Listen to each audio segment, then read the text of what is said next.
Well, as you may have heard on the news, earlier this evening, the comedian and writer Spike Milligan died at his home in Barnet, aged 104. Widely regarded as one of the country's true comic geniuses, the late Mr. Milligan had only just completed recording a new series of his zany, wacky, half-hour shows for the BBC. That's BBC Two, of course, and not BBC One, who tended to regard him as something of a light entertainment leper. And though millions will mourn the tragic passing of Mr. Milligan's unique and eccentric talent, we have been asked by the trustee of his estate, a Miss Glenda Plunge of Latex Dungeon, Soho, to honour his memory in the way that he would surely have wished. BBC Two is now proud to present George Formby in Spare a Copper. Now I go window cleaning. Stop it! I still have my pride! Run, Taliesin! You, Spike. Good evening. Seems to be going all right so far. It's me husband. Suddenly can't talk proper like.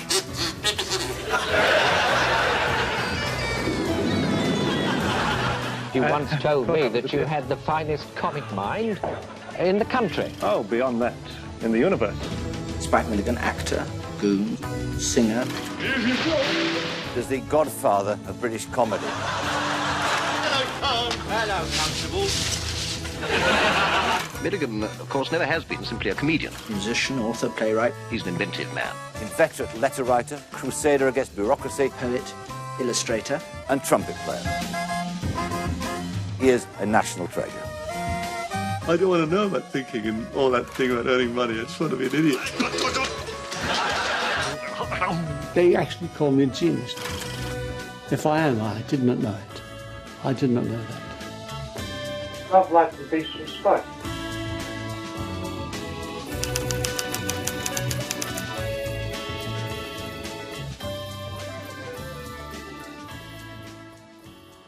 Tonight, a tribute to the late Sir Edward Elgar, whose favourite instrument was the B-flat garden hose, for which he wrote many great pieces, including Underneath the Armpits, Do My Names Away. Right. He was brilliant, beyond brilliant. He was unique. Spike developed a kind of comedy that had such delightful lunacy. Spike took comedy up a gear. A very strong sense. I'm going to do this, I'm going to do it my way. Well, horses don't play the piano. Now, he's not a real horse. There's a dog inside working him. Authorities should be able to be mocked, and Spike at his best was a chief mocker. This government will pursue policies which will bring it within our grasp. I think he's incredibly important in the psyche of the nation, really. What are we going to do now? What are we going to do now? What are we going to do now? What are we going to do now?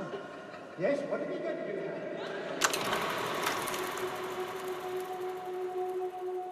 My first memory, I can't place where it was, though. I remember, and it's been haunting me all my life. I was looking through from the inside of the ship, looking through a porthole, and there was a blue sea and a yacht going past with a reddish harbour brick wall behind it. And I can't ever remember where it came from.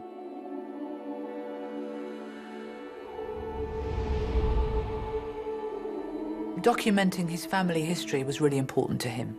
An archivist, that's what he was. He was really good at seeking out photographs and then very carefully putting them all in the family photo album. So my grandparents' life was really well documented.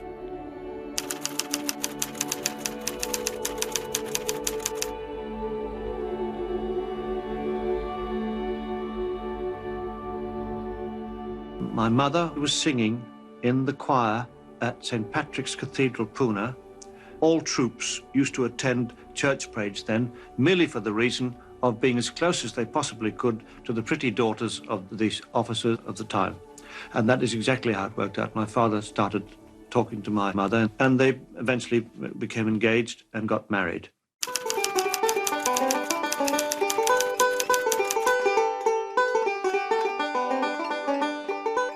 He was a frustrated actor. His father put him in the army when he was 14, but he always wanted to act and perform, and he did it all through his life, as a soldier showman, he used to call himself. He's very, very good.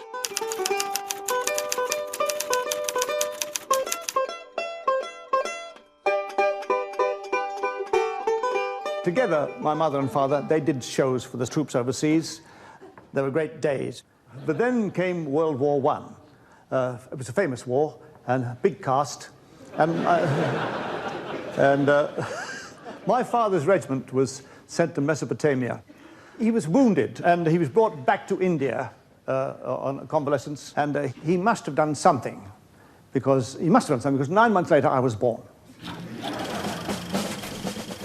My father was at a firing practice near Uti Command, and he received a long envelope on the 16th of April, 1918, saying, "Son born this morning, so far has refused to walk." When did they first call you Spike? In the army. Oh, so when you were little, they called you what? Terry? Terence? Terry, yes, Terry. You were Terry. Yes, I didn't choose it to be called Terry, but they abbreviated the name. So I often wonder why people give you a real name and then abbreviate it.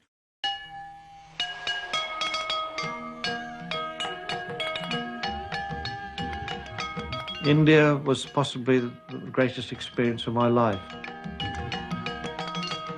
I grew up in bright sunshine. I like bright things.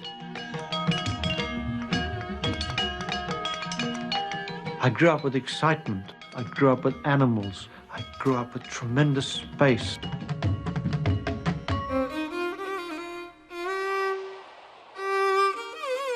We had an Indian ayah, Indian cook, and Thambi, a houseboy, and a Mali, that's a gardener. We weren't rich, but in India you became rich by reason of the fact that the labour was so cheap. We were living a lie. If we were back home here in England, my father would have been living on a scale 50 times reduced. And no servants. And my mother would be blackleading the stove and the grate and whitening the step. I grew up believing that the white people were superior, most superior to anybody else. I used to play with lots of Indian children, and I remember that when we played hockey, all these little Indian chokras, that's Hindustani for a little boy, they would have hockey sticks made out of bits of wood, and I would have a real hockey stick. But inevitably they'd beat me. I did treat the servants as my parents used to talk to them, as being second-rate people, which of course they weren't. I was being filled up with a load of gunge, empirical gunge, and deep down I wasn't born to be that type of person. I was meant to be a liberal. I had to go to church every Sunday, and I liked it because they had a sung mass in Latin, and there was also an Indian priest who said the mass in Tamil, and I used to get the giggles because it sounded just like this: igri bagri, igri bagri, igri bagri, igri bagri, igri bagri, igri bagri, bagri.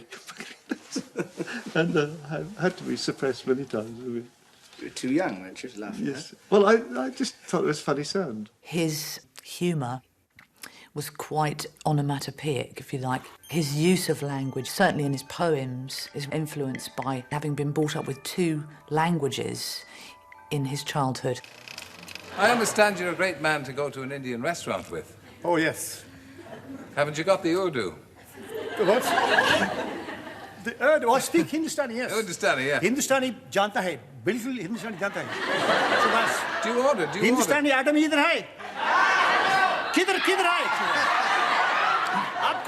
Aapka dast, ram ram.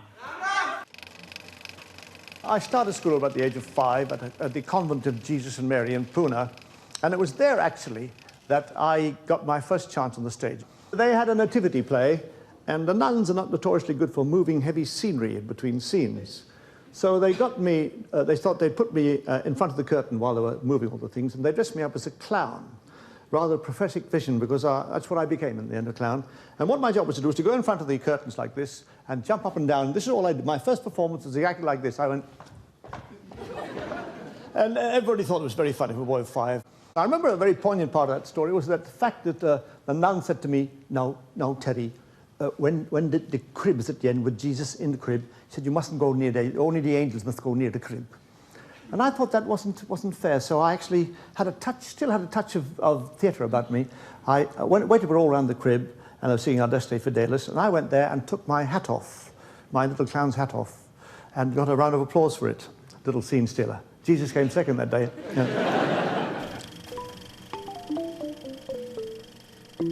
Then we moved from there. My father posted to Rangoon in Burma.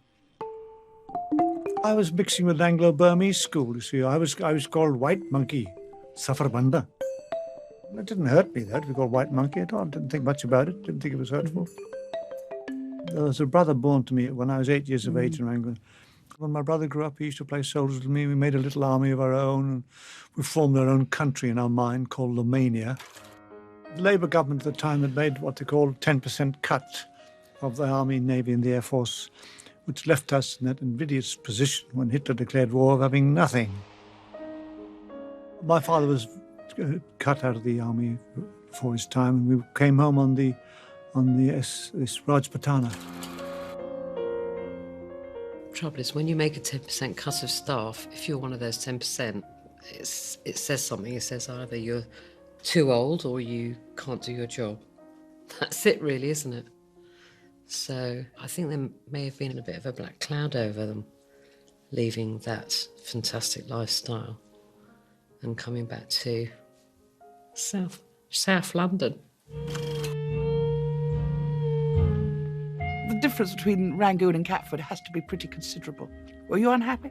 Didn't go unhappy, just suddenly turned inward. I couldn't stand everybody seemed never to smile. They still don't. And sort of very sullen, dark, cold. We were in an attic room with a gas stove in the bedroom with us. My brother and I used to play with our soldiers and play little records and pretend we weren't there. English teeth, shining in the sun, a part of British heritage, aye, each and every one. English teeth, heroes' teeth, hear them click and clack. Let's sing a song of praise to them. 3 cheers for the brown, grey and black. I went to the South East London Polytechnic to study metalwork, and starting to hear of Bing Crosby and getting very enamoured of Bing Crosby at that time. But I heard a record by Louis Armstrong called I'm Just a Gigolo, and then I changed from Bing Crosby to real jazz. I learned to play the trumpet.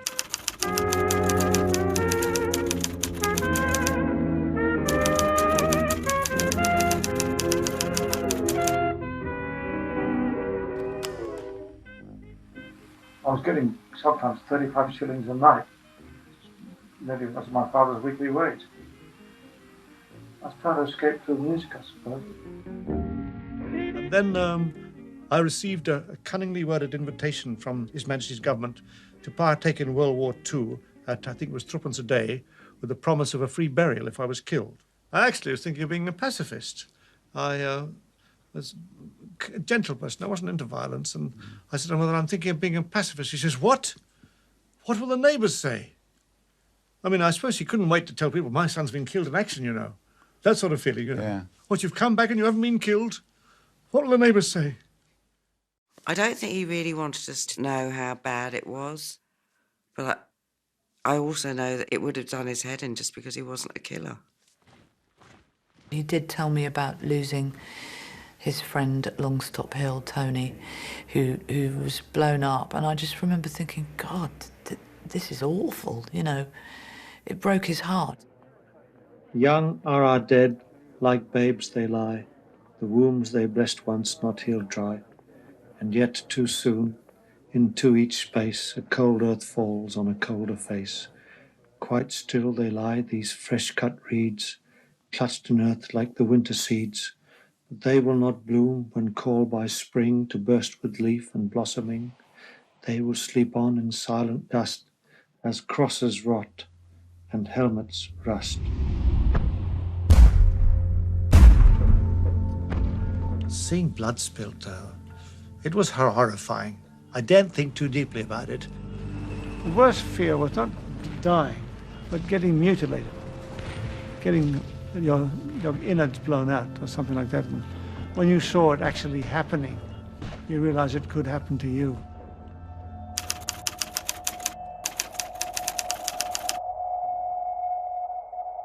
I got wounded at the Colle di Miano. We were trying to carry up batteries for the OP. And the fucking Germans must have seen us. They started to mortar us. The one must have burst somewhere near my head, and I got blown up.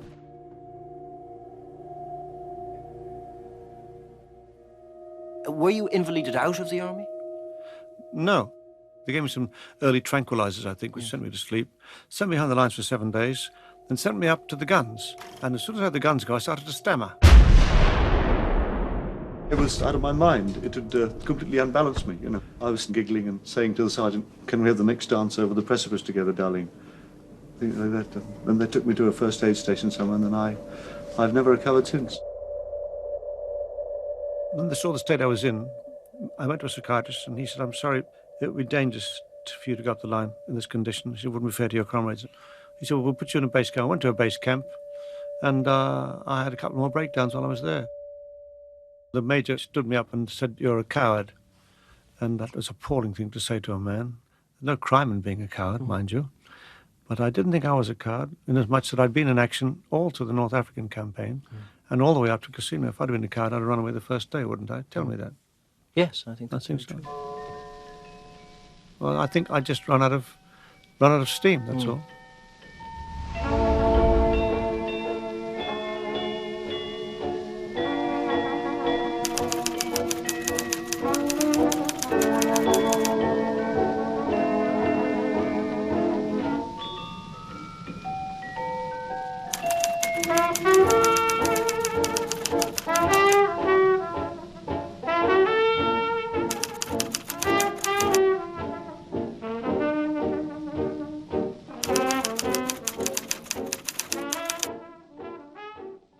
Were you attracted by the formality of the army and the way it rigidly controls your life? Yes, I've suffered army discharge withdrawal symptoms ever since I left it.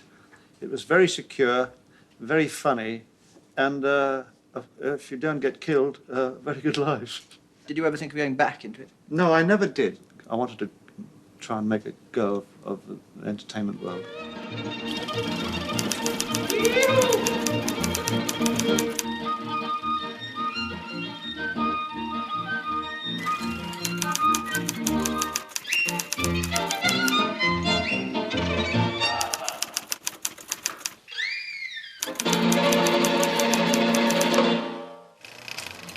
Dad was doing variety band box, as was Peter Sellers, and shows like Educating Archie on the radio. Spike was trying to get his career off the ground. He was still playing with the Bill Hall Trio, but he wanted to write and do his own stuff. I used to work behind a bar in Westminster in London, and the chap who owned the pub, Jimmy Grafton, he was writing at the time odd scripts for a chap called Derek Roy, who was Big Shakes in those days, and I used to tell one or two jokes, and then bit by bit he said, "Do you know any jokes?"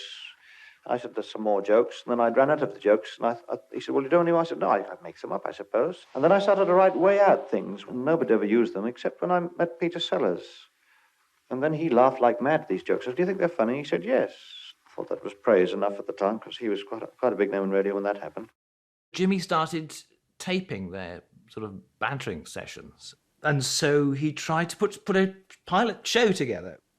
The BBC reluctantly, at first, let them broadcast it.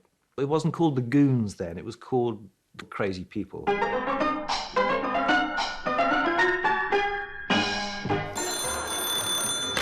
What? Yes! Oh, gentlemen, a mystery has been committed. It was like nothing we'd ever heard before. It was four men who spoke in these funny voices, and they were just this wild bunch of anarchists. Eccles, I suppose, was really a combination of goofy plus every idiot I've ever met. There's somebody straining in a dark corner over there. Blue Bottle was a character that Peter Sellers saw in a school. He said anybody brought a toy to school, this kid would always say, "Can I be the one that sees nobody touches it for you?" The free form of the characters, the free form of the story, the boldness, the audacity, the cheek, the silliness, the absurdity. It was just, no one else was doing that. Everything was reasonably conventional up to that time. It's a sort of encapsulation of the war experience. And I suppose a lot of the listeners who had been through the Second World War probably subconsciously locked into that. After the war, the establishment wanted everything to be the same again. And in a way, the Goon Show took the high ground because it just mocked everything. There was that sort of feeling that you had to behave. And the Goons was completely the opposite. These were people who were misbehaving and doing the most extraordinary things. It was a very patrician society. You know, we know best, the ruling classes know best, all you chaps, you just get on with it, all right? And Spike was and a lot of servicemen who come back from the war were not happy with that. They weren't content with that kind of thing anymore. They weren't just going to slide back peacefully into their old roles and be told what to do. No, thank you very much. No, they'd seen the world. They'd seen worse than that. And they'd fought for their country. They deserved more than being told, you know, well, go and get back at your plough. Seagoon, answer the phone. What? I want to speak to you on it. Oh. Hello? Is that you, Seagoon? Yes? This is Hercules Gritpipe Thin. Ah, just the man. You owe me 10 weeks' wages. You're fired as from 11 weeks back. It sort of warns you to beware of people with enormous confidence and smoothness, doesn't it? Whereas the poor people like Blue Bottle pay the price for what these other people are doing. It's quite socialist, really, when you think about it, but an interesting way of presenting a view of the world that's funny, but somehow underneath rather dangerous and disturbing. All these goon shows and so on, they're very gentle, aren't they? All this verse literature. You're very you're non-satirical in your work, but No. you project a great satirical front. But now, I'm not an intellectual, therefore I cannot write satire. I feel violently about things, terribly violently, but I'm not a violent person. That's what I'm trying to say. My thing is, they say, oh, it's jolly funny. They go away and say, wait a minute, was that jolly funny? He had some pretty, you know, he pointed the finger at me. You know, the little clerks never say, wait a minute, he was doing a thing about the Ministry of Folks. And they say that was me, but they laugh at the time, but they reflect. It's a reflective sort of humour. It appealed to the sort of the anger, the sort of latent anger in the younger generations. No, we're going to do something different now. They wanted anarchy. They wanted to break out. It was certainly useful in terms of changing the shape of Britain, I was going to say, to make a big statement, because authority was moribund, and wherever it sort of crops up, it wants to establish itself and become holy, and Spike was having none of it.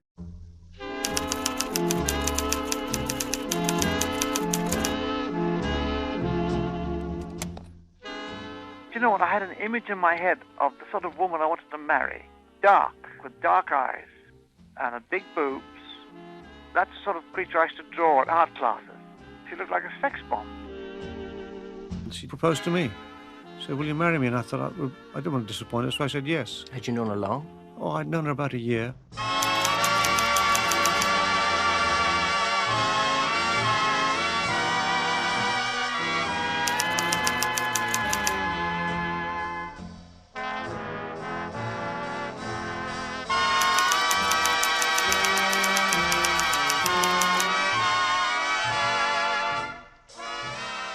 Here I was with all this responsibility. I went on writing and writing and writing. Well, I had to go on writing. I had to earn a living. I've just come into the front room and found him lying on the carpet there. Oh, is he dead? I think so. Oh, hadn't you better make sure? All right, just a minute. He's dead. I think it was Benteen who thought there had never been a big enough silence on the BBC. And he said, now, ladies and gentlemen, we're going for the world record silence. And we just stopped. We didn't do anything, and it was the audience started to do it for us. They started to cry with laughter. left it so long. We just went to the end of the show. We better get out while the going's good, I think. That was his own idea. And so good night, BBC. Good night. That was it.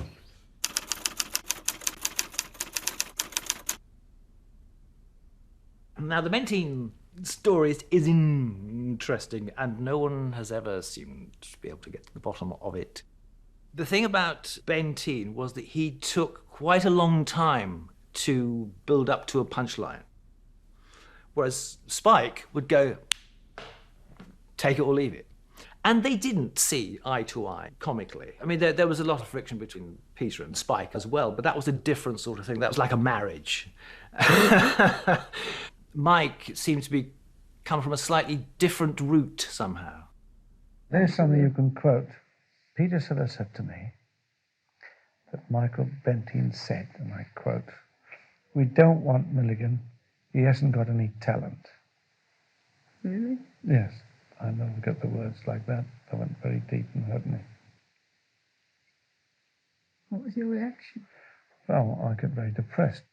And it was echoed in his opinion of the Goon Show scripts, saying there'd been a lot of old rubbish.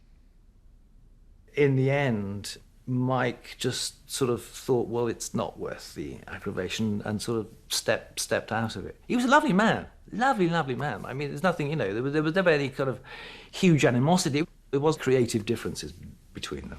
Who writes the scripts? Spike. Back to you, Spike. Yes. Where do these ideas come from? I have no idea. Methodically, I don't write them on fag packets like people claim. Spike did a whole stream of consciousness, really, go on and on and on, draft, on and on and on, until you had to say to him at the end of a Friday, you've got to stop now because we've got to send it up for the show on Sunday. When you went to the Goon Show, you went to the Camden Theatre. It was full of excited people. It's quite hard to get a ticket. And then they'd be up on the stage, usually looking a bit dishevelled, really, and they'd read the script and frequently burst into fits of giggles themselves. There's somebody laughing outside the bedroom door. Well, it was sort of wild, sort of irreverent, a bit like going to a party. We look forward to this incredible day, this Sunday, this sort of reunion as it was for us. I mean, we used to live for that, didn't we? I mean, I did, and I know you didn't. Like, I suppose Spike used to feel a bit weary because during the week he wrote most of it. The Sunday get-together used to sort of, put a charge into Spike, and the thing used to get off the ground. There was at times when I was positively manic, gripped with this great fervour to write this stuff and to hear them do it every Sunday. I couldn't wait for them to do it. Because it acclaimed, when it went down, I thought, I've done it. Then I had to go and start it all over again. That was the awful part of it. There's a mad desire to be better than anybody else at comedy. And if I couldn't do it in the given time of 8 hours a day, I used to work 12, 13 and 14. He was under a lot of pressure. It is a pressure to get out a show week after week after week. It's a constant striving to almost beat yourself. Consequently, I was sometimes writing all through the night, which I was willing to do, but then somebody would want you to write all day for another script and write the following night. And this was happening, and because I was gentle and I didn't like to say no to anybody, I went on with it.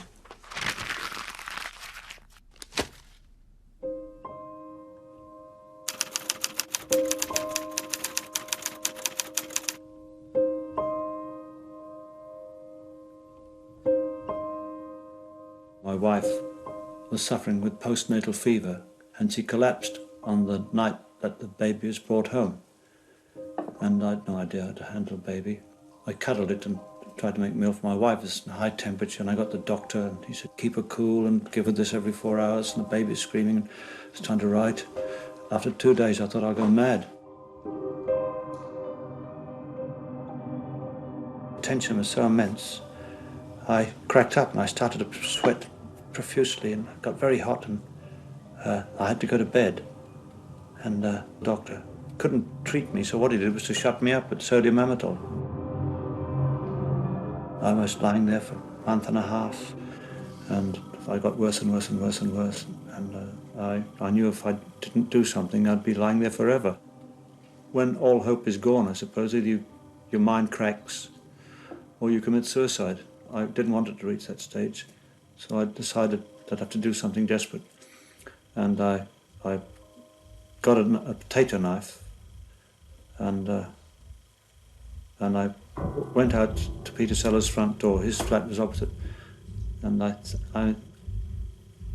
I'm certain I walked through it. I remember I was cut. I walked through it. It was a glass door. You walked straight through it. I think I did that. And I remember shouting, "I've come to kill Peter Sellers."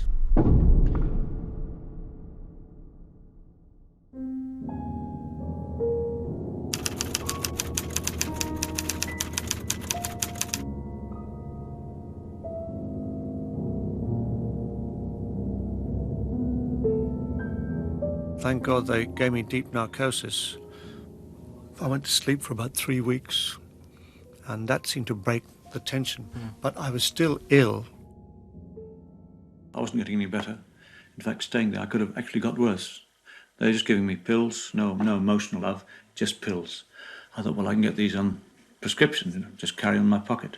So when I got up one morning, and I packed my clothes, and I went downstairs and said, "Where are you going?" And said, "Well, I'm leaving."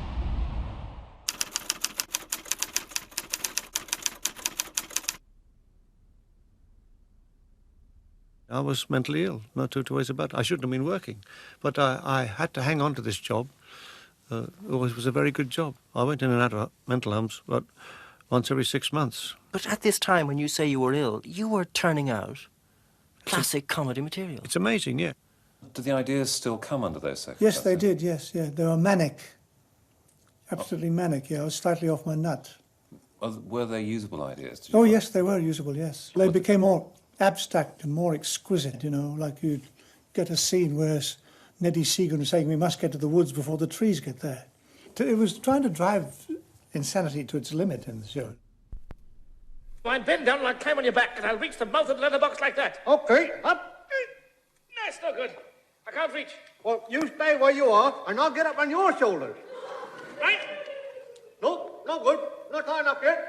Well, keep there and I'll climb on your back. Okay. Really there? No good. I'll have to get on your shoulders, then. And that was Spike's genius. He could exploit radio to build those wonderful, like Escher drawings, wonderful pictures in your mind, which can't exist anywhere else. The fact that you could have a show in which you would hear someone knock on a door, and then you'd have 30 seconds of footsteps, just footsteps coming down, getting to the door. "Hello, who's that?" "Oh, it's Henry. All right. Can you let me in?" "Yes." "I'll go and get the key."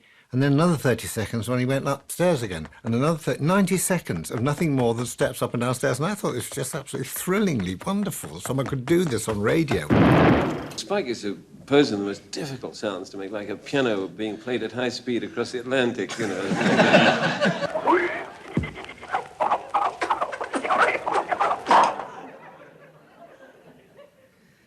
Answer that phone.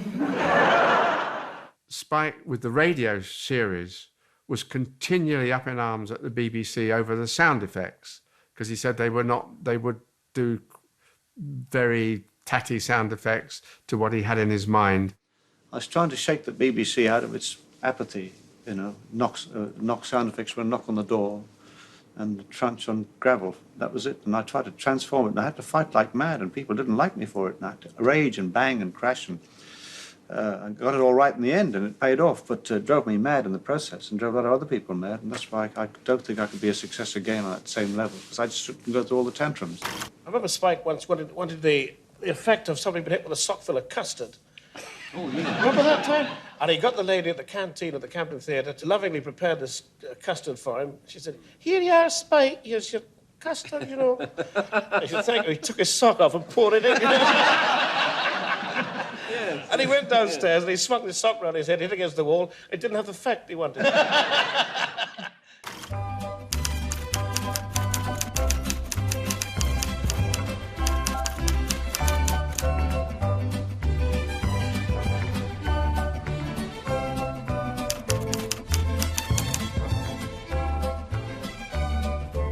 There. Start again. Now I'm telling you a story. Once upon a time there was a little girl called Celine. The girl's a very little girl. And she's very good, you know. That was was Miss Laura Milligan, if you'd like to know, so don't smack your bottoms and think you don't know. You talk too much, Miss Milligan. When I was little, I actually didn't listen to the Goon Show. We were getting the real thing at home on a children's level. Peter would arrive up and they'd both start talking to each other in these ridiculous languages. Hey, enter blue bottle in cupboard nurture. Think. We were getting Blue Bottle, all the characters, and I was totally unaware that he was famous. Boom, boom, boom, boom, boom, boom, boom, boom. D-I-G means look, D-I-G means stare, D-I-G means see, D-I-G means glare, D-I-G means to use your eyes, so dig, dig, dig, you crazy guys. We couldn't use the word goon because the BBC owned it. So 3 series, Idiot's Weekly priced tuppence, The Show Called Fred, and Son of Fred. Fred was a word that Spike and Peter found amazingly funny for some reason I've never been able to work out. I suppose it was just the antithesis of smoothness.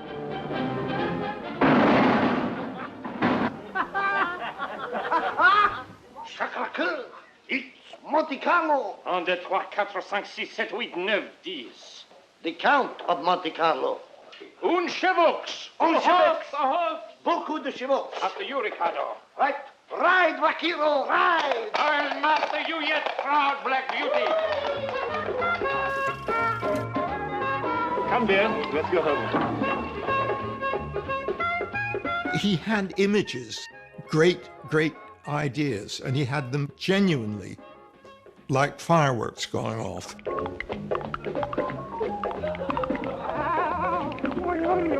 And he was so desperate to mold the medium of television to his ideas that we were left trailing behind saying, I think I know how I can do that.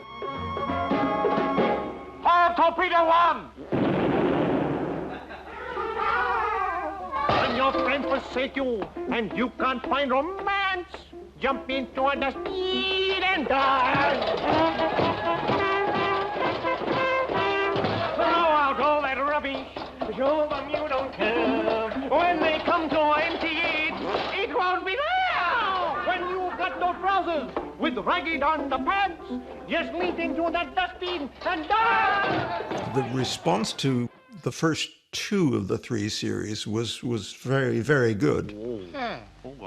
The difficulty is that he then leapt forward with the 3rd series. Well, hello, folks. We are just seeing if the old ship is still railworthy, eh, Dallas? Ja, good Lord. Oh, let's go. By Son of Fred, it was a form of visual rather than verbal surrealism. It confused the hell out of the audience, but he was really, really pushing to see what was possible in comedy. I think this is insult. I play Verdi's Cabaggio. Yeah, I know, but I told you, mate, I'm sorry, we do need a camera. Oh, no. All right, now close in tightly, that's right, swing it over there, keep it up, that's lovely and tight. Now then, change lenses over. There is a terrible tendency in television to be very happy repeating a previous success, and they thought it was willful of us all to try to do something that we didn't know whether it would work or not, and it probably didn't work. But there were bits in it that were brilliant. Now, ladies and gentlemen, I will play Verdi's Cabaggio.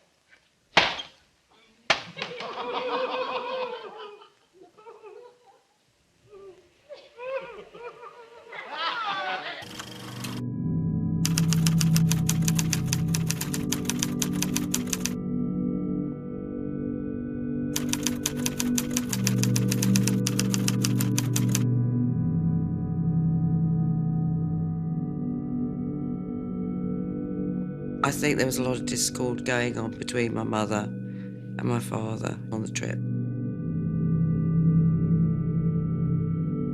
I was very aware of bad tensions going on. The marriage was already faltering, so Dad was on manic highs and playing up. I think he became quite down on the trip. And I actually wanted to get off, but I was only about, I think I was quite small. I don't think June was happy. So, you know, you pick up on your mother's sadness. I mean, she was only young. And she, you know, imagine you're on a boat and you just found out I really have married a lunatic. This is what I planned.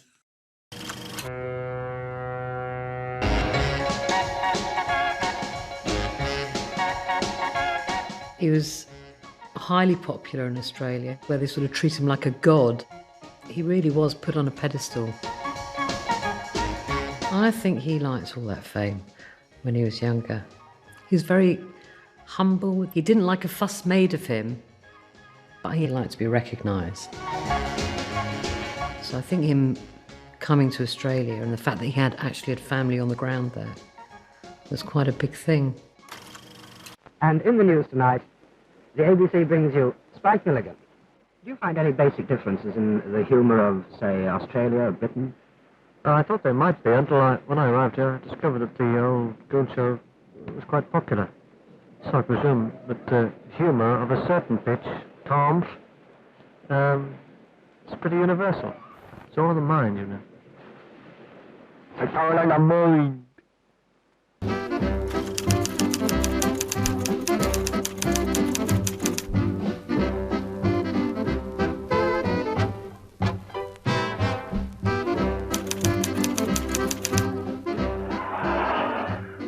On me. Oh, dear, my man.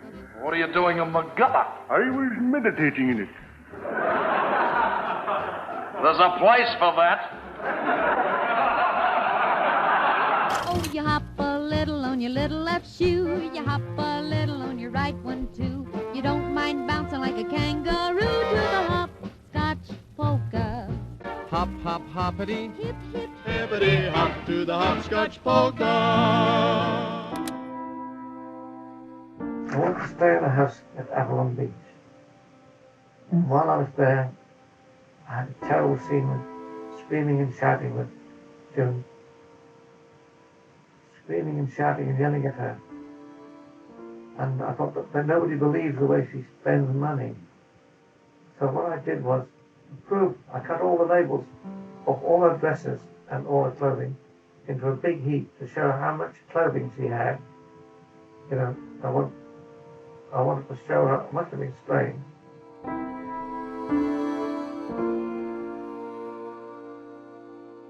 And I think she was unfaithful to me while she was out there.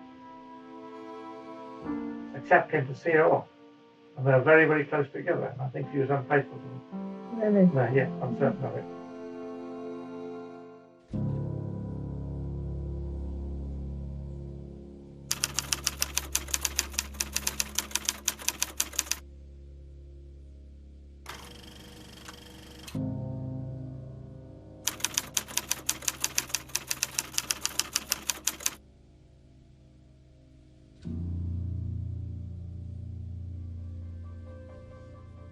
I was getting these telegrams from the secretary that I had. They were telling me, your wife's suing you for divorce, like this bland, stark, bloodless telegrams. And she has taken children to a new address. Where? What's happening, you know? And I wrote, sent to June, please let's try again. But she'd had enough. And I was on this ship crossing the Pacific. We were cut off at sea. I couldn't get to a telephone. I thought, I couldn't stand the tension. So I did take a massive dose of stimulants. I think it was a token suicide.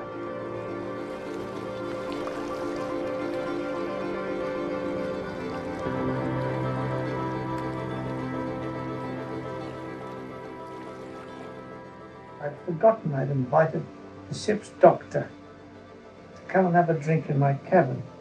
And I don't remember, all I remember is that there's a stomach pump. And he was saying, how many did you take? That's how that happened.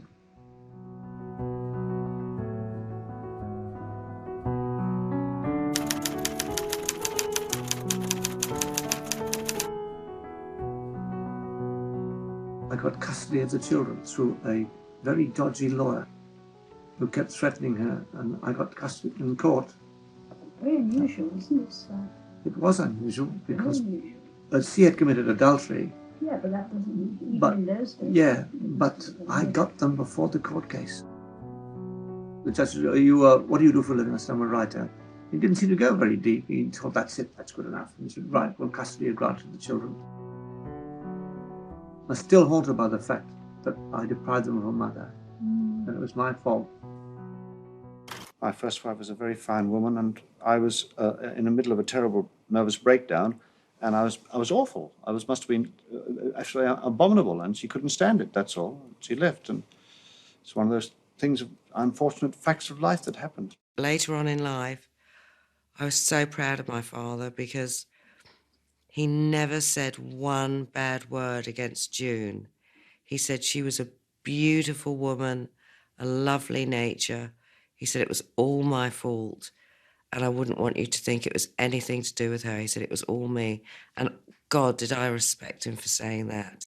When your first wife left you, in fact, you brought up the first three children on your own, I think. Yes, with the aid of a housekeeper, yes.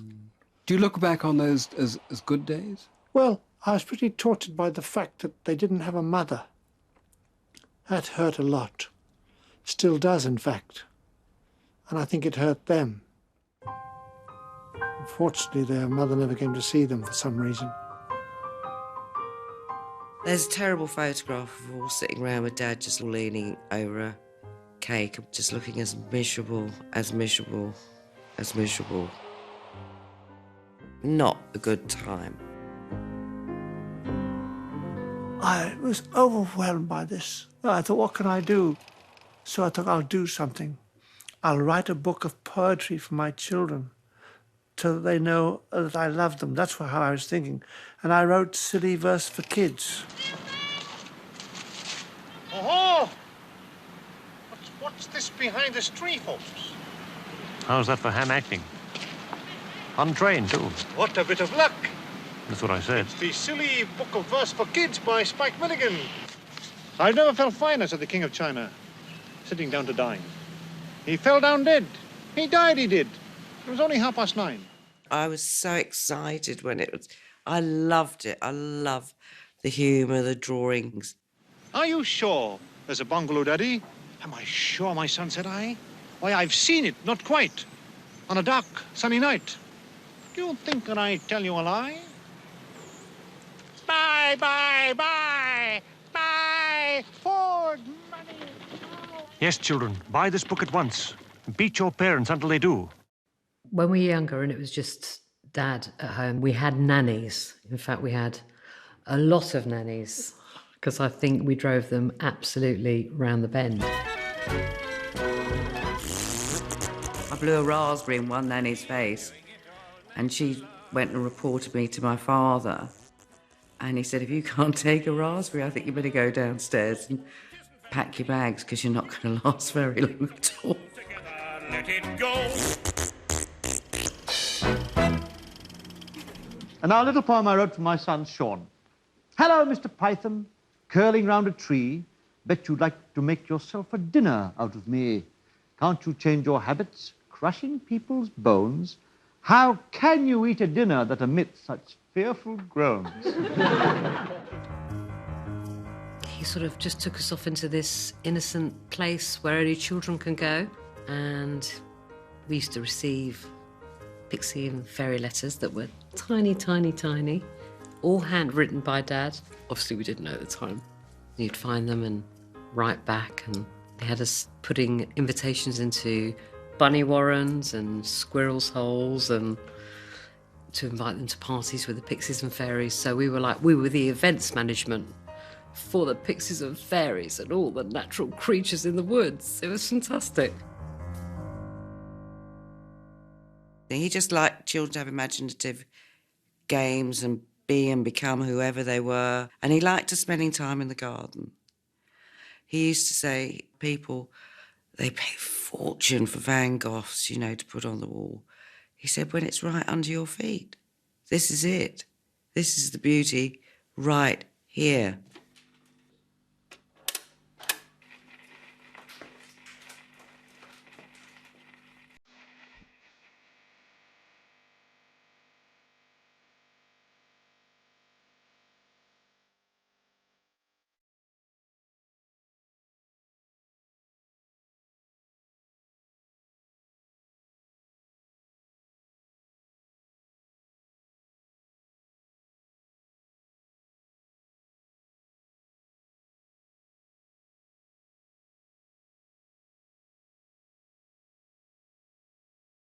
You married again. Fatty, yes. She was very strong, very powerful, and gave my children, who were sort of social orphans at the time, gave them my mother. She gave up her own career. She was a superb singer. And she gave it up to look after my children. I'm eternally grateful to her for her.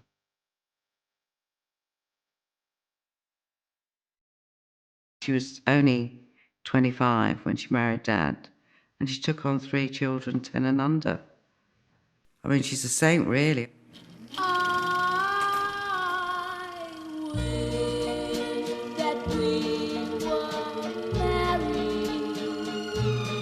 So we never, never, never, never say goodbye. I'm glad. Just after he married Paddy, he wanted to see his parents and he wanted Paddy to stay with us. But Paddy was a new young bride. She wanted to be with him.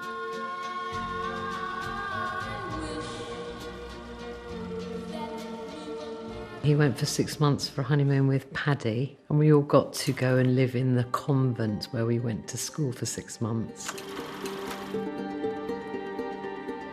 He took us in Old Min, which was a vintage car that actually he got from Peter Sellers, and put us all in it and said it won't be for long, and waved.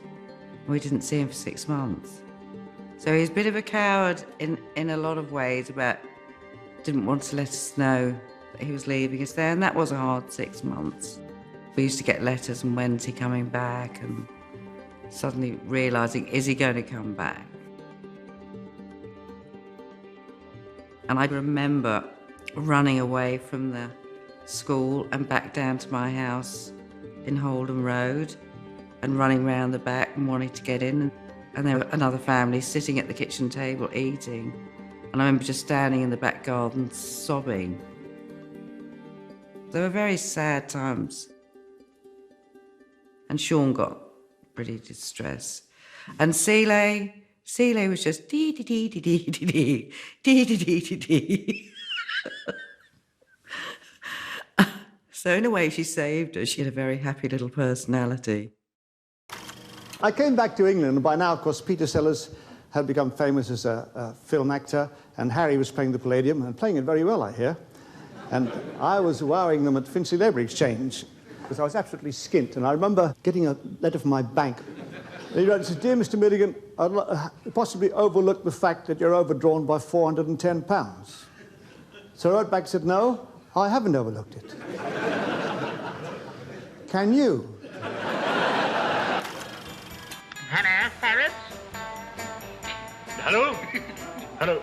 Britannia 1 calling Ground Control. Hello, Herod. Hello, Herod. Hello. Hello, get off the line, madam. Hello, Ground Control. You've now, however, written a play, at least with John Antrobus. With John Antrobus? Yes, I can't help feeling a play is a very long thing for a man with your kind of mind.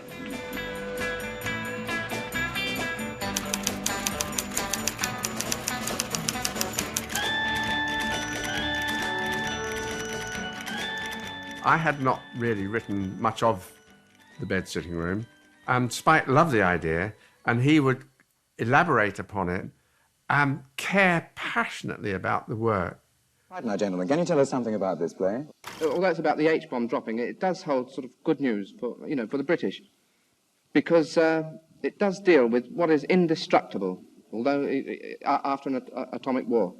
The ignorance, Yes. the prejudice, All that, yes. the concern with class, status symbols. Yes, yes, sir. And this man is going to typify them in the play, aren't you? Yes, yes. That is true, isn't it? I've Yes. been doing a typifying. You'll be- typifying the character. The ignorance, and you're proud of it as well, aren't you? I'm very proud of my Yes. typifying it. It was received ecstatically by everybody, it was fantastic. Well, gentlemen, thank you very much indeed. Huh? That all? No, that's all. What about the money? Was theatre important to you? Well, it was to me. First, it was a means of livelihood, and I had sort of lagged behind my confederates that remained in the writing seat. I think I'm a good writer. I've yet to prove myself as an actor, but I like writing most, but there was no work going as a writer. He was asked, as an actor really, to do this play called Oblomov, which they showed in the theatre at Hammersmith. It started as quite a straight play, and it got quite ordinary, you know, sort of okay notices. But then Spike began improvising more and more. His head would appear on the floor, sticking out from the curtain, just his head. He said, "Ah, who's taken my body?" And things like that, which I don't think were in the original Russian script. I started to clown it up and ad-lib it, and I'm a very good ad-libber. In fact, I ad-libber for lunch.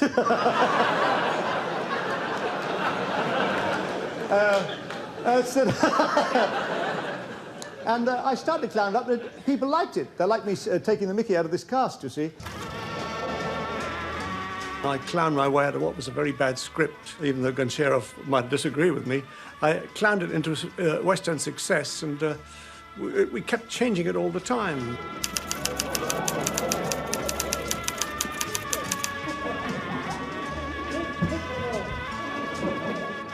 What do you get the biggest kick out of? Well, I like to hear people laugh. That's the biggest kick in the world. Spike turned the play into a riot of humour. Stand up and you're spoken to, now down. From being something that might have had a little run and then come off, it became a huge hit. Did you lay on a special royal performance? No, just as it came, man, you know. But at one point you shouted, "It's the tower for me tonight." That's right. Weren't you intimidated by royalty at all? No, it was the Tower Blackpool I was talking about. It became the hit show of London in the 60s. People came from Hollywood to see me. Barbara Streisand came, people like that, Charlton Heston. And I thought they will take me on to Broadway and I'll do it there, but it never happened. Spike's hope to be taken more seriously as an actor was jeopardised by a reputation that he had, which sort of served him well in one area of being unpredictable. But to say, well, what's he going to do if we give him this role? He start playing around. And so I think that sort of the thing that worked for him also worked against him. Few thoughts were given at Clydebank to conquest of the air or space by the great crowd of nearly 50,000 at John Brown Shipyard. I got a call from Norma Farnes, his manager, if I would go and see Spike at Orme Court. And Spike said they've offered me a series. Dominating the scene, the Q4, culmination of an immense team effort by designers and builders. The boat that was being built in the John Brown Shipyard was known as the Q4. And so we became Q5. 3 is Harrington of Cambridge and 4 is Cambridge of Harrington. They're getting ready now, and they're off. It's Harrington, the inside lane, who's making the going. Brandy's pushing him, then Cambridge with Thomas as the back marker. They're neck and neck as they're about to come up to the tape. It looks like Thomas. No, it's Grandy. I think it was a photo. No, Grandy, Thomas. No, it's Grandy. It's Thomas. It's Grandy, Thomas. No, I think it was Grandy, but it's a photo of second and third. And fourth. When BBC Two started, they had a lot of very unusual programmes, and the most unusual of them were these Q series.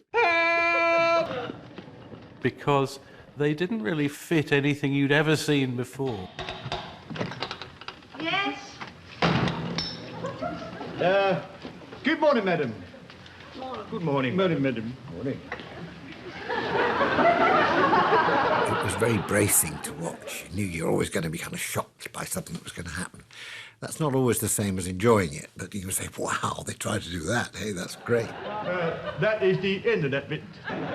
Terry Jones and myself particularly, we loved that. Reveal yourself!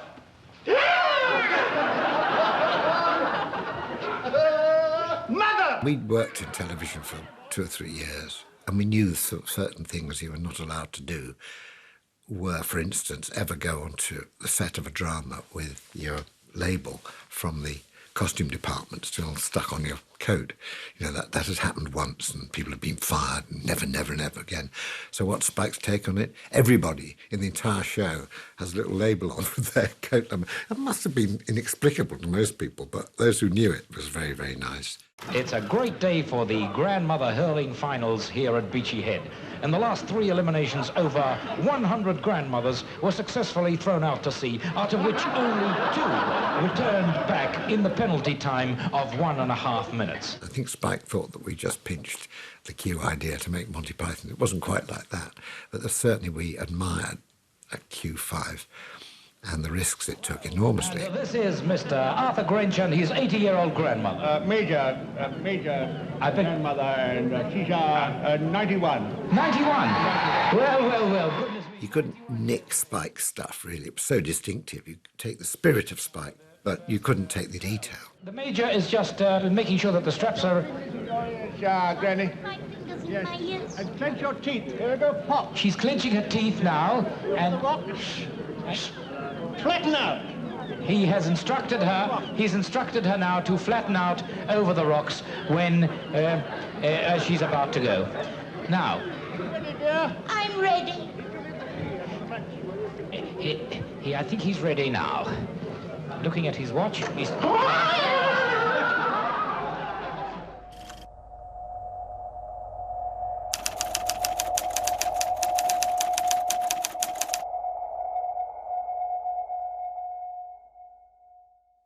The shape of the illness was almost lunar in its cyclical nature. You could almost predict to within the day where he would be, whether he would be up or whether he would be down.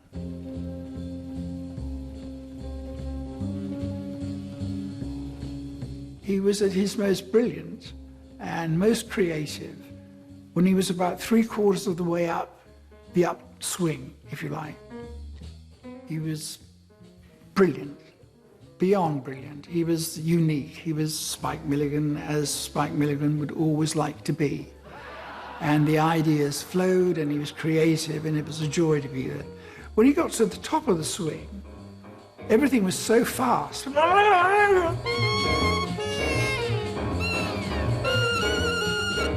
it was like a kaleidoscope of comedy. And you were grabbing at things if you could, and then he'd start the move down again. And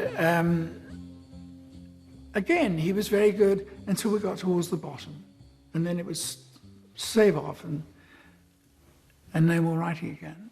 He was a beautiful father, but we did have to cope with his moods.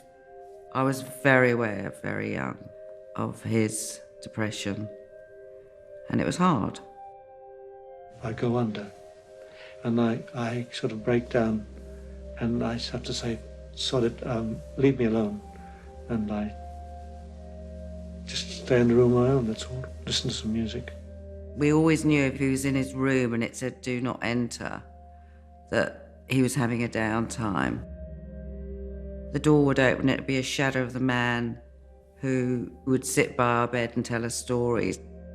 It would be awful to see this 6-foot-something man just shrivel in front of your eyes.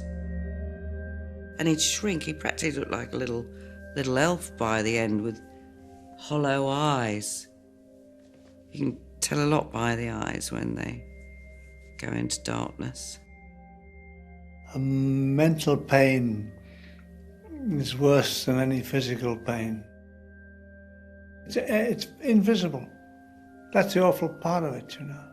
An invisible pain aggressing you all the time, causing you to vacillate in your moods. And I spent so much time in bed under tablets I can't remember. It would add up to a year. I do remember men in white coats coming, and I do remember them taking him in his pyjamas to the bathroom. I had no idea what was going on till then I found out it was electric shock treatment. ECT is one of the most controversial treatments in modern medicine. Many doctors swear by it, others think it's greatly overused. I was in a great depression. I was helpless in bed. A man put these electrodes on my head, put me to sleep. When I came out, I was crying, and crying itself was a relief, you know. And so quite obviously it produced something which created a condition of relief. He would be lying on that bed for 2 days, and nobody would get into the room. I once tried the old British standby, pull yourself together, man. And of course that was just rubbish. Go away, go away. You, like so many people who suffer from this, get very irritated with people who say snap out of it. Oh, that's silly. Yes. It's like saying to a man with a broken leg, you know, come on, walk, and you'll be all right. But Most people get depressed. I can tell you've never been this deep down yourself. I can tell it. It's just like if... well, you just can, that's all. He still didn't feel like people understood what depression was. And especially as he'd been in a coma in the war for 3 weeks, people related it to that. But I personally actually believe he was just born like that, because it runs in small fractions through my family. And he'd spent a lifetime trying to explain to his mum and dad about how he gets depression, but I suppose it was the era. I want to tell you a story. It concerns a man who had once been a dashing cavalry officer in one of His Majesty's crack Indian cavalry regiments. He was a devil-may-care sort of man, with no time for women, except one.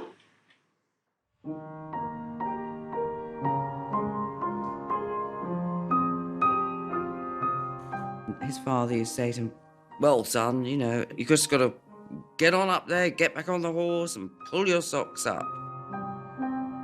And then Dad said to me, you'll never believe it, Laura, 2 years before my father died, he sent me a letter telling me that he'd suffered the same illness his whole life. And that really upset my father, that his own father couldn't admit it to him. It was all held in. The darkness.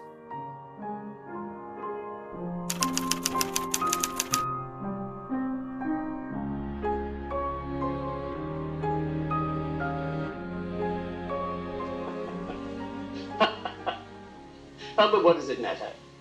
It all soon will end with the sentinels. Who goes there? And to death I would cheerfully cry, a friend! And he'll say, pass, devil-may-care.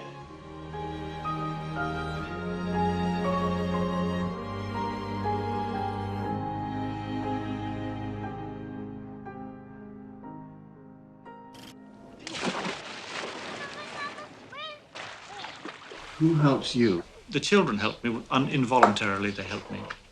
By their sheer simplicity and their not wanting anything except love or a story, you know. The birds and beasts were there. The old baboon by the light of the moon was coaling his auburn hair. Jane was youngest now.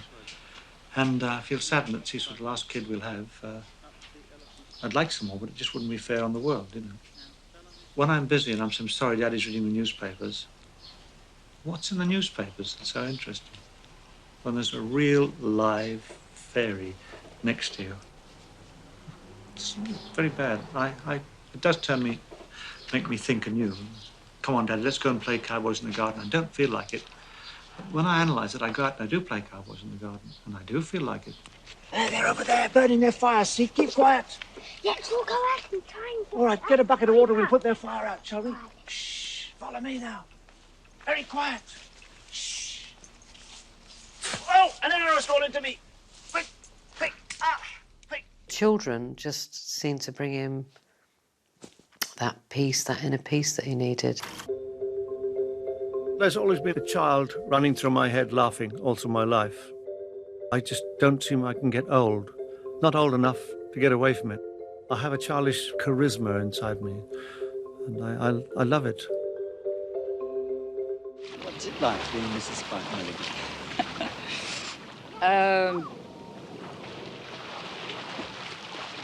Interesting. I don't really, I wouldn't know how to answer that question. You recognise him when you see him on television, that same chap that you're married to? Oh, yes. He's not somebody that alters very much, is he? You know. He doesn't, he's not the great actor that puts on the great... I mean, he's just Spike, isn't he, all the time? Well, is he larking around most of the day, or is he sad and unhappy man? He doesn't lark around. He's a quiet person. He's serious. He's often sad, yes. Well, he seems to feel that the world's responsibilities are his. Takes them on his own shoulders and makes them his own responsibilities. That's good. To a certain extent, yes. It's inhuman, it's anti-Christian, it's against all that we stand for in the world of progress. It's a backward step. We are right, they are wrong. Let us go on being right. If he cared passionately about something, he would go and talk for it and do it. I think he was always completely uncowed and unafraid of speaking his mind. Look at that. Look at that. It was Spike who told us to use less petrol, and who tried to save trees and just did in all green things, which was very ahead of its time. But there's no shortage of men, or women, or children. We are prolific. In fact, we are the cause of the crush upon the animal population. I love my fellow man, but I don't have any worry about him. He's plentiful. He's too bloody plentiful, you know what I mean? Sometimes people say he spoke his mind too often, or too quickly, or about the wrong thing. But he was completely refused to be sort of browbeaten by anybody, and I really admired that in him. Now, this programme you're about to see is a recreation of an experience that I had when I was in a mental home.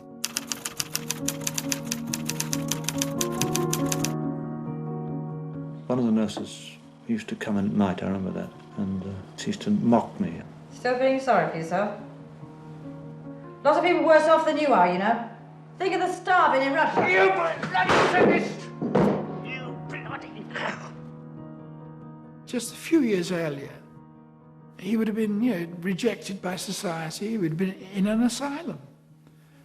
He made it a subject that could be discussed and talked about publicly. All right, you've been watching all that, so I'll ask you a question. Do you think I'm normal or abnormal? Better still, are you abnormal or normal? He was brave in telling the world that I suffer with this illness. It was quite nice that actually some of my girlfriends thought that maybe my father wasn't just a total lunatic, but actually might have a mental issue as well. It did make it easier for other people to identify with that and say, well, if he can talk about it, then I can talk about it. Echo? Yeah? It's me, Pin Button. Oh, my friend! Yes, I'm your friend. You remember me? I don't remember you. Yeah. They did something amazing, didn't they? The fusion of those two rocked the world a bit, didn't it? It was a bit Lennon and McCartney, wasn't it? Honestly, they were like the ugly Romeo and Juliet. I would have thought they were gay, the way they behaved. I'm going to take the risk of putting these two together. Mud and min. Because they hugged and held each other's hands and kissed each other, and yeah, they had a great time together. Now, Spike Milligan. I want to be unhappy, but I can't be unhappy till I make you unhappy too. I remember Dad and Peter disappearing up to Dad's room. They'd always ask Nanny to bring up special honey and toast, and after 10 or 15 minutes, there would be hysterical crying laughter coming out from Dad's bedroom. They'd be playing the static on an old gramophone for half an hour. You could hear them going, it's great, and laughing, and I could hear it as crying laughter. And I just thought, like I'm a 7-year-old thinking, God, you're such a twat, Dad. But then, years later, I found out that the honey was produced in Mexico. And the beads were fed off marijuana plants. So it was like marijuana honey. And that went on for ages. Can you get me my special honey? I just thought Dad had a sweet tooth. Lift up your trousers, Neddy. Who pulled those trousers up?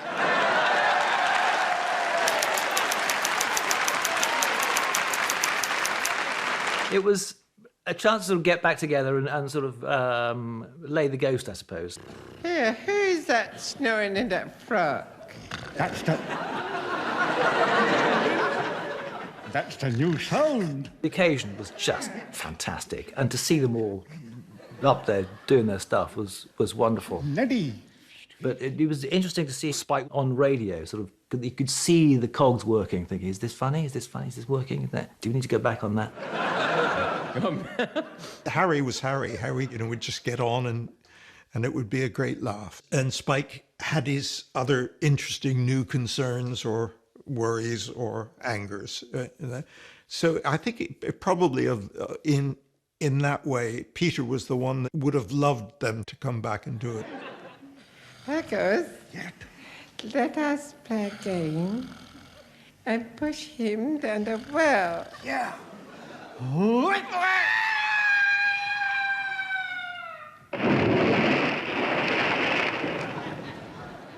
He's falling in the water. Spike was trying to move on to other things, fed up with the whole kind of...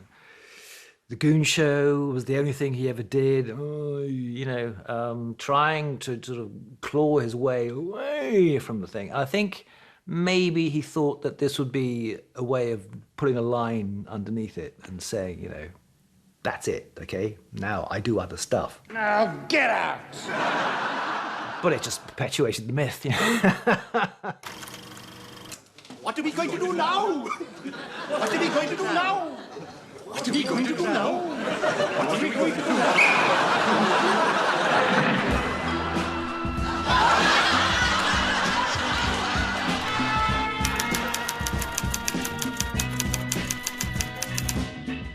No, we would take something and then we would say, what could we do to this that would make it funnier? And so the Boy Scouts got the bigger hats, the table. Let's put the table on the slope, and then everything will just fall on. They'll have to put it back up while still conducting their normal dialogue. We interrupt this interruption with this interruption. He was the first of the comedians who saw barriers that didn't need to be there anymore. That comedy didn't have to be confined to your mother-in-law. The lonely sea and the sky. That you could actually go into whichever area the mind took you.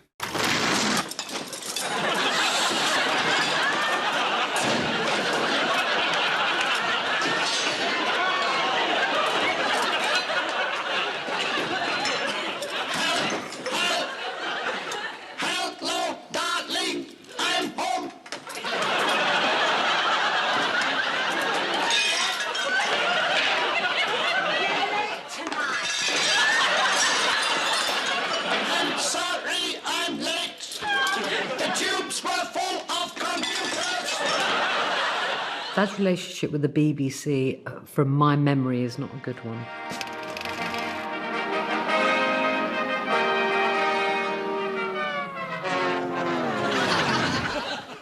Trouble with the BBC. None of the parts work. Won't get you long. It could be very rough about them being the BBC. Spike never got on with any producers. One he described as a cupboard full of vests. I think the BBC were amazingly patient with Spike, really. I mean, he was a bit like a wayward child who you had to slightly control, but I think they probably recognised there was something very magical there that they had to somehow preserve. I've written a song for my mother, who's just come up from Australia. I wrote it for her, and it's called The Waltz from the Heart. And all my family in tonight, I got all tickets for them at the exclusion of everybody else. And this song is for my mother, and it's going to be sung by my wife, Patty. It's called A Waltz from the Heart. Nepotism. Nepotism. Nepotism. Nepotism. Nepotism.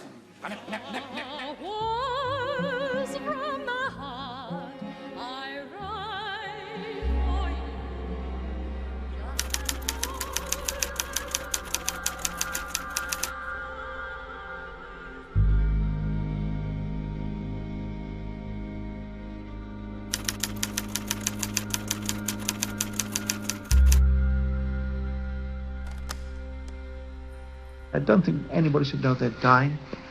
I don't see the point of it. A factotum comes here one day, and she says, am I dying? She says, oh, yes. And I got hold of this bastard and I kicked his ass out of here. Oh, how You fucking idiot, I said. Go and tell other people they're dying. We're all dying. You're dying. I'm dying. I kept her here. She died at home, and I timed it so the night before she died, I told Jane. And she said, no, she'll be better by Christmas, Daddy. I said, no. I said, I'm sorry, she's dying. She said, but I'm only 11. Tell me something worse than that. I don't know of it.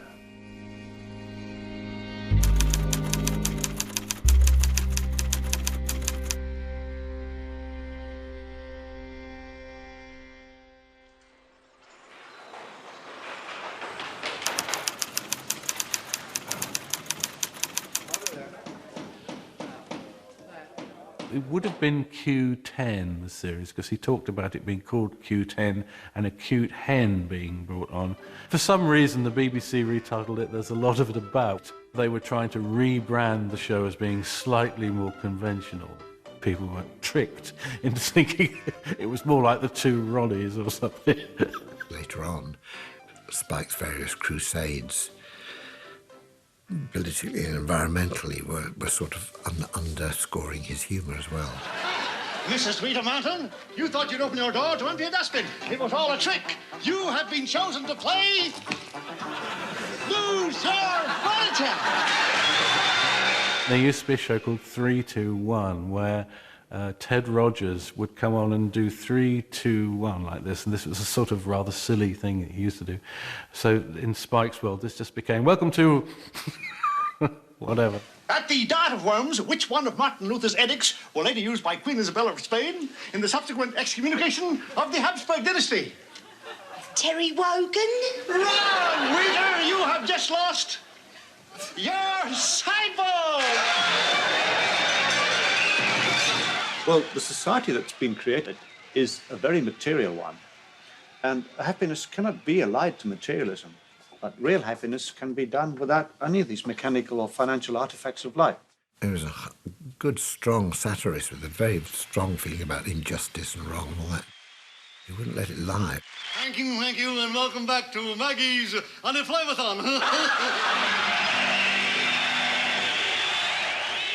I think it's like Swift or someone like that. There are satirists who really, they go hard in there. The images they create are quite kind of striking and a bit shocking.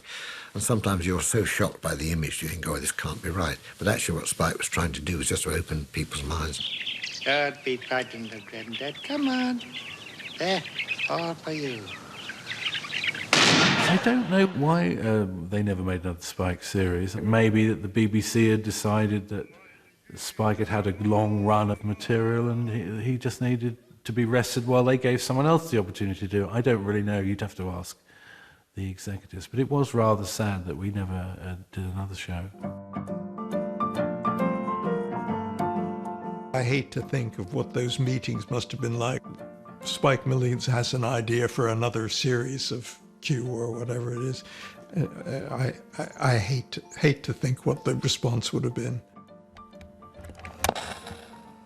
Do you mean to say this bloody worldwide organisation of yours hasn't got room for half an hour with a known writer and a performer? You mean to say you haven't got any fucking room for it? But he says, oh, jolly good, right, we'll have another try. Christ. I'm waiting. Yeah. Never hear from it again. If the BBC wouldn't give him what he wanted, he regarded them as spurning him. He had this sort of Van Gogh syndrome, really. So he was like visiting it upon himself.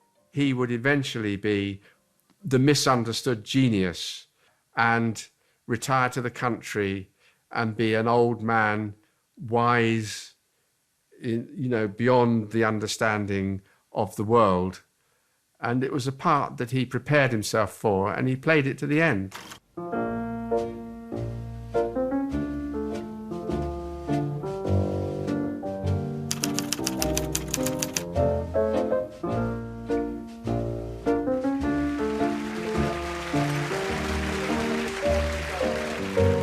He did what some lucky few people do in British show business.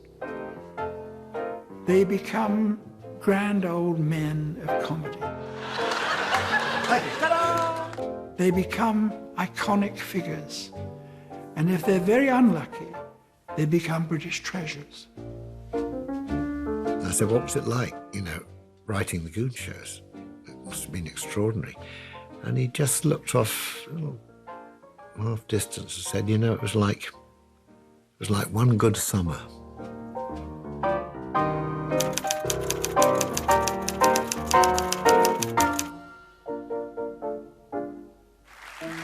So you went along not expecting a prize, and they gave you a prize. So Yeah. how odd, because I went along expecting a prize and I didn't get one. But well, you don't deserve one.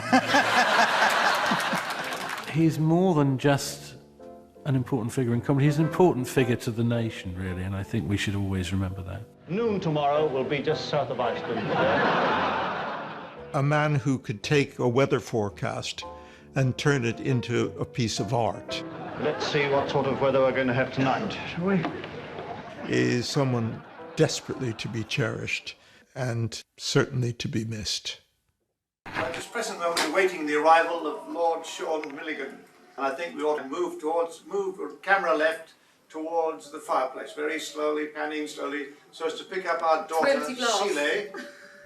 Say it was a family dinner, and I was the first one down to the drawing room. He'd say, "Hello, my darling Seeley, come sit down." And he'd just start playing this music. And he'd say, "I wrote this for you." I said, "I know, Dad, you did."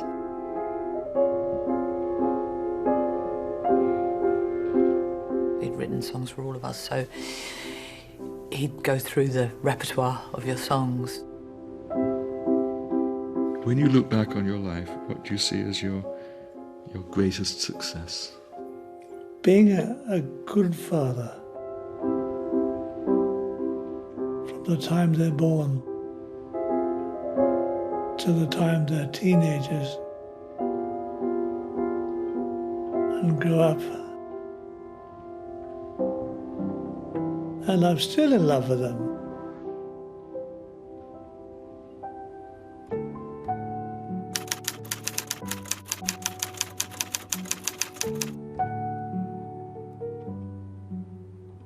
Love, light and peace. What is that? What did that mean to Dad? Why did he use it as a sign-off? He had a liberated soul, I think, from the outset, and that was his sign-off, love, light and peace. He'd like to be Jesus. And he'd like to spread the word about being kind and looking after the world you live in and the people around you. Be at peace. Love, light and peace. I did think I have a prophetic vision about the earth, but who's going to listen to a clown? If you've been affected by any of the issues in the programme, and for details of organisations which offer advice and support, go online to bbc.co.uk/actionline or call the BBC Action Line to hear recorded information on 08000 566 424. Lines are open 24 hours and are free from most landlines. Some networks and mobile operators will charge.